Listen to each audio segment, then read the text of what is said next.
fu lu baax rafet te yomb Marème Couture rek moo ko am ci réew mi Marème Couture ma nga ca Colobane di def lu extraordinaire Marème Couture li nga xam ne moom mooy ay prêt-à-porter moo ci mën ay robe grand boubou yu mucc ayib yoo xam ne ay coton lay doon yu baax ci seddaay bi moom Marème Couture moo koy jaay ca Colobane yow mi nga xam ne da ngay jënd di jaayiwaat Marème Couture rek moo lay arrangé ndax dina la ko jaay ci prix bu xéewale Marème Couture ma nga ca maquette Colobane ba di fa def lu kenn dul def maanaam prix yi muy jaaye moom rek moo koy jaaye day dem ba Chine jëndal leen ay bagages yu amul fenn andil leen ko fii ay pantalon ba large yoo xam te ni day baax loolu ci xale yu jigéen yi ak tàngaay bi ñu jëm ak ay body yu amul fenn boo demee ca Marème Couture fekk ko fa nee naa la yow miy jënd di jaay waat demal Marème Couture mooy sa place numéro de téléphone bi moo ngi noonu 78 635 22 29 loolu mooy numéro Marème Couture ku ko ci woo di nga ko jot ku ko message WhatsApp it dana la tontu moom Marème Couture ma nga ca Colobane.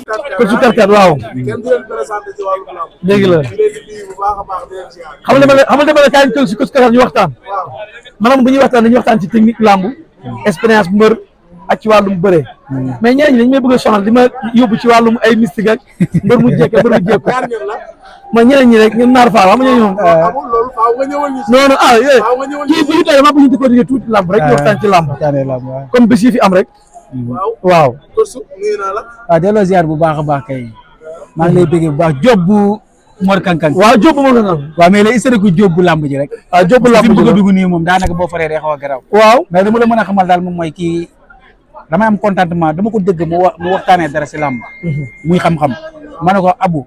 insistel vocal bi ma ko mujjee vocal loolu la insistel si la ngay wax parce que am nga xam-xam ci làmb da nga bàyyi waxu gàllaaj bi mais xam naa ne nag moom gàllaaj mu ma gàllaaj dafa yàgg te nag Abou Sefa mooy Sénégal foo dem ci àddina am na fa mbokk ndax mbokk la kër Ama Baldé ndax Baldé la sant xam naa ñu bëri xamuñu woon santam Baldé la sant kon nag xam nga moom kii sama waay la man mbër ma njëkk a am relation ci làmb Belende la waaw sama xarit la Belende sama waay la Belende la yooyu yàgg dëgg la depuis jamono bi ñuy teg terme si di jaay café ba waaw ak bisaab bi yow yàgg nga Abou Sefa dëgg da nga doon laaxatu rek boobu Belende sama waay la boobu ñaaw bu ndaw xel la mu ngi jàng métier fële mais nag Assane Fall Global Taxi mais nag lépp luñ mën a wax marqué na empreinte am si làmb gis nga parce que wax sa baaxuwaay wàññiwul dara sa mbaax te wax ju rafet bal teg si la de boo ko dóoree si biir day dellu si dëgg la wax dëgg fa marqué na empreinte am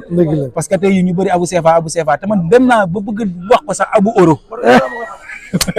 mais rek sukarkat dafa am combat bu am solo waaw benn tiktokeur ku ñuy wax doomu Kajoor bi kooku heure bu la dugalee Abou dollar la ci def ndeysaan da lay tooñ doomu Kajoor da lay tooñ ndeysaan malak man la mais am na lamb yu am fan yi mooy diggante Liss Ndiago Ada Fass nga ñëw jugee foofu ñëw ci combat wu Zarko Sa Thiès mais Liss Ndiago Ada Fass dama see gis combat bi dafa am benn affaire bu ci am forme yi ñëw góobu ñu bëriwaale ko déret waaw Ada dina yokk mais Liss dina jeexaat waaw lii mu yor da ko waroon tas dafa doole da koy tas bu contacté lu am doole parce que gis nga ñu bëri dañuy jaawale benn affaire nit mën na bañ ci entraîner man nee naa Liss bu fekkee récupération bi nga xamante ne moom la ki ma àndal nu mu tudd kii manager am bi da Aline Gueye xam nga loo xam mu neex ma day déglu internet day déglu comment dire day déglu ñi nga xamante chroniqueur lañ dëgg la day dugg si panel yi comme Mor Kassé ñu salué ñu nuyu ko en passage ñoom dañuy suivre foofu di ko suivre waaw dañuy xam parce que tey ji nee na moom ba Liss daanee Lac Rose nee na lu bëri moom foofu la ko rectifié si Liss quoi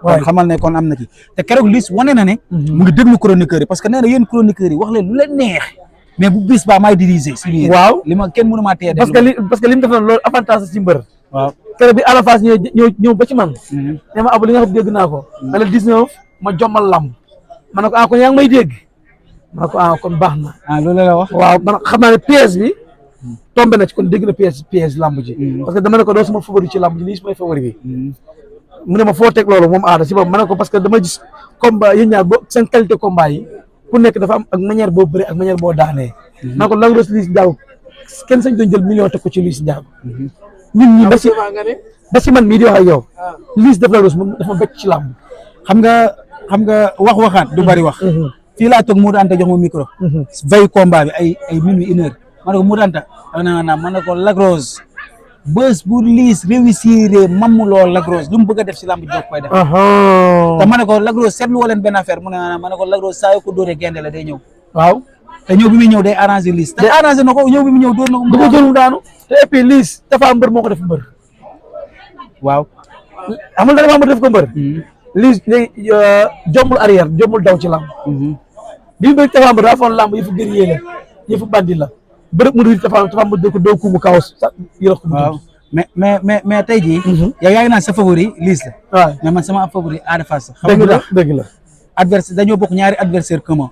waaw muy Zos ak Tapha Mbeur. waaw boo xoolee Zos ni ko aada daanee la lamb gën a nangu ni ko Liss daanee parce que Liss da koo dóor mu daan. waaw da koo dóor mu daan mais kii da koo bërelee si biir bëre daan ko. waay parce que te combat Liss ak kii waxuma xeex du am de. mais xeex bi ku mu gën a avantage si Liss Ndiago la. waaw Liss Ndiago moo gën a avantage. keroog seen signature dama gis. Liss Ndiago muy provoqué Ada Fass mel na kuy aju loolu mel na kuy daw loolu. mais dafa muus dañ koo conseillé dañ ko yedd. Liss provoqué pour xeex day provoqué pour natt. waaw pour natt xool pour saa xam fu mu war a jaar te et puis mbër saa boo ko jubee mu xàcc jàpp ne loolu mooy point fort loolu lay def ak yow saa bu àndee gis Liss ne waaw day baal mu ba day ubbi épercule mais am na foofu ko xam ne Liss fël na aada ba aada tattare loolu yëpp aada moom ay stratégie aada la du question Liss da ko ëpp doole de aada ay pexe lay teg te combat bi ku gën a muus yaay daan mais tey ji ba léegi yow sa favori nga teg sa favori mooy Liss Ndiago. waaw xam naa lu tax nga teg ko si Liss Ndiago mooy Liss dafa am lu aada amul. ok Liss nag li mu am mooy day dóor te aada du dóore man dégg naa la. te bëri dañ koo séddoo non dama lay nangul naa la côté googu. non xam nga yow xam nga kii dama bëgg ñu waxtaanee xam-xam te man li ma bëgg jàpp xam nga yaa ngi ñëw. waaw te bëri bi dañ koo séddoo ñoom ñaar bëri bi dañ ko séddoo mais bu leen sóoraale ne Liss bëre bu saay-saay ak bëre bu bëri weccat si Liss la nekk. waaw mais bëre buy daan mbër si aada la nekk. d'accord naa loolu. li jeexal lamb si aada la parce que aada maanaam ñoom ñaar boo xoolee mooy ki jël oto dem ki jël départ fii. ne maa ngi dem Gambie. ñaar oto yi départ ndoo. kii jaar Sali Keñe. kii jaar beneen yoon. léegi ñoom ñaar nag li ki war a dëgg la de. xanaa moom mooy waral ba ci combat wu boo xoolee ba ci mbëru Pikine yi. boo ne Ama Baldé ne Boy Niang ne Eumeu Sène. bëre bu rafet ñoom ñëpp Pikine. Boy Niang moo ko fa ëppale. mais daan Ama dañ koo dàq. Ama xool action bu rafet mu am même bu fekkee sax bu ñu daanu. foofu laay waxee. mais Liss ak Ada dafa am différence de bëre xam nga différence de bëre ba am. Liss bërëm dafa bëri salañ maanaam bu fekkoon tëgg la baramba gi day bëri ay daaneel. waaw mais Ada bu dee jàpp mën la daan jël boo xamante ne ku dee ëpp tala wey. waaw moom day jeexal moom day jàpp mu jeex. mu jeex gis nga bi muy bëri ak Coly Faye 2. waaw bi Coly Faye 2 taf Ada. waaw Ada dafa def da ko may rokkante bi. mel na ubbi ko pour mbot ko. waaw parce que boobu da ko aspiré ci kawam ba pare. mu bàyyi ko ba muy plaqué mu fël loxo bi gestu ko maanaam dama la bëgg a xamal benn affaire. waaw course kii dafa wax ne. Liss Ndiago mooy favori. ndax dañoo seetloo bëre bi Liss Ndiago moom xeex. waaw yow nga ne Ada Fass mooy sa favori. waaw parce que Ada liy daan mbër si moom la gën a yombee. dëgg la. dama la wax ne. kee moo ëpp salañ bëre. ba suba maa nangu ne kee dàq bëre. dëgg la Liss moo dàq salañ bëre. salañ bëre mais Ada Fass dàq daan. loolu mooy caga bëre. before boo xoolee xaaral ma wala.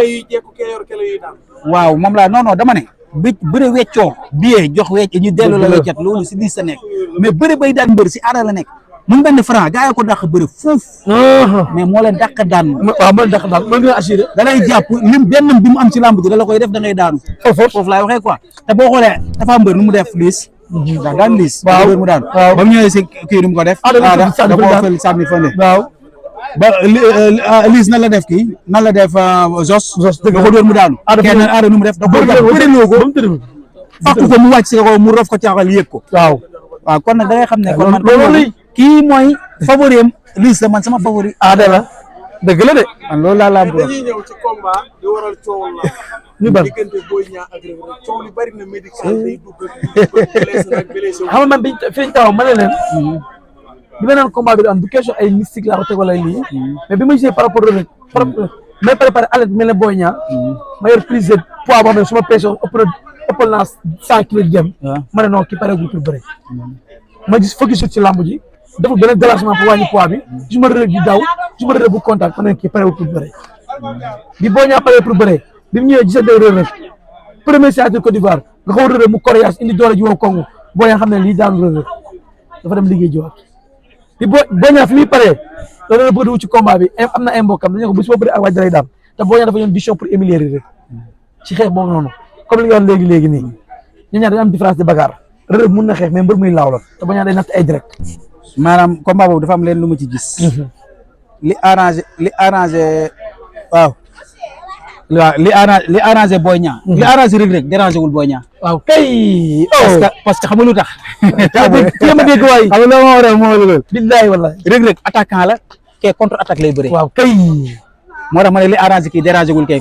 foofu man duel de kii laa ko defoon duel de esprit. parce que ñaari muusantu la. xam-xam bu dafay bari xam-xam dafay bari. xeex bu ñuy wax si Reug Reug si Boy Niang la gën a safee. dëgg la. Boy Niang buñ bëree woon dina ko duma. doo si daan na ko koy moom mais dina ko duma. Boy Niang ba Reug Reug buñ bëree woon. non Boy Niang dina ko duma. Boy Niang da koy duma. Reug waaw Reug Sa Thiès da koo duma. waaw boy. duma rek wutul ak daan bokkut. duma ak daan du benn. waaw parce que lu wax benn mais tamit Boy Niang. mais coowal médical ak médical. mbër yabaate képp lañ def nag. loolu moom fi la ko mbër ñoo réew. buñ ne sa lamb baax. réew képp lañ jàpp nag mbër ñoo yabaate ñi nga mbër yi dañu xool ku ci mel ne Balla Gaye 2. Balla Gaye si carrière bëri na ba fi mu toll musul dugal médical ci lamb. man ko Balla Gaye dugal médical ñu Balla Gaye moo blessé. mosuma ko gis. te Balla Gaye am na ko may waroon na dugal médical mais dugal médical dafa ñëw bëri si mbër nga am fooy xool man laa benn médical laa ci am may bu Pokola Baldé du dara nag du question mooy seen mbokk de parce que Pokola ñëpp xam nañ dafa gaañ te bañ ñu may waxee dafa bëggoon bëre de dafa bëggoon a bëre mais en tout cas mais blessure bi dafa grave bëggoon a bëre mais bañ ñëw ba ñi nga xamante ne ba promoteur bi tëgg lamb ji sax xam na ni kii dafa gaañ du tricher dinañ xool Pokola xool tànk Pokola bi en tout cas daal lu ma mën a wax si blessure bi man lenn rek la lamb nañ ko defaraat parce que lamb cosaan la te ñun dañuy jiñ dëmm nañ bañ di soccoo baaraam liir est-ce que yaa ngi dégg li mu la mën a xamal daal mooy lamb affaire de jàmbaar la nañ bàyyi teg xel yi ñuy def kii da liñ ko may tey neex na de liñ ko may neex na dañuy koy dagg sax yow dama bëgg ñu waxtaanee ko bàyyi ñu dagg ko ak Abou Sefa ñuy kontaan ci yéen di kontaan ci yéen ñëpp jaageen fu lu baax rafet te yomb Marème Couture rek moo ko am ci réew mi Marème Couture ma nga ca Colobane di def lu extraordinaire Marème Couture li nga xam ne moom mooy ay prêt-à-porter moo ci mën ay robe grand boubou yu mucc ayib yoo xam ne ay coton lay doon yu baax ci seddaay bi moom Marème Couture moo koy jaay ca Colobane yow mi nga xam ne da ngay jënd di jaayuwaat Marème Couture rek moo lay arrangé ndax dina la ko jaay ci prix bu xéewale Marème Couture ma nga ca maquette Colobane ba di fa def lu kenn dul def maanaam prix yi muy jaaye moom rek moo koy jaaye day dem ba Chine jëndal leen ay bagages yu amul fenn andil leen ko fii ay pantalon ba large yoo xam te ni day baax loolu ci xale yu jigéen yi ak tàngaay bi ñu jëm ak ay body yu amul fenn boo demee ca Marème Couture fekk ko fa nee naa la yow miy jënd di jaay waat demal Marème Couture mooy sa place numéro de téléphone bi moo ngi noonu 78 635 22 29 loolu mooy numéro Marème Couture ku ko ci woo di nga ko jot ku ko message WhatsApp it dana la tontu moom Marème Couture ma nga ca Colobane